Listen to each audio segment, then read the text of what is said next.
Ең тамаша сөз бұл өмірде әке деген. Суыққа бір шалдырмай мәпелеген. Өмірдің соқпағымен өрге тартып, алдымен адам бол деп жетелеген. Тағдырдың кеуде тосып жартасына, біз үшін түскен майдан ортасына. Алаңсыз сауық сайран шалқып жүрміз, біз бүгін әкелердің арқасында. Менің анам еді, менің жұмағым, жанарынан жылу төгіп тұратын. Қайран анам бұл өмірден өткелі, болды жүрек сағынышқа тұнатын. Алла алды, өзі берген жандарын, тілейміз біз жұмақтан орын болғанын.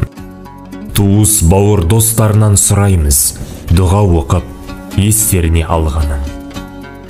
Дүниеге келеді адам, кетеді адам. Кімге қоныс болмаған дүние жалған. Алланың бұйрығына дауа бар ма, өзі берген өмірін, өзі алған. Сендер жоқсыңдар арамызда, жылап қала бердік біз артыңызда. Орындарын ортайып қалды әке ана, не қыларсың, не істерсің бұл тағдырға. Не істеріміз, өмірге бағынамыз, еске алып өздеріңді жабығамыз. Сол бір асыл бейнеңді әке ана, аңсаймыз да бәріміз сағынамыз.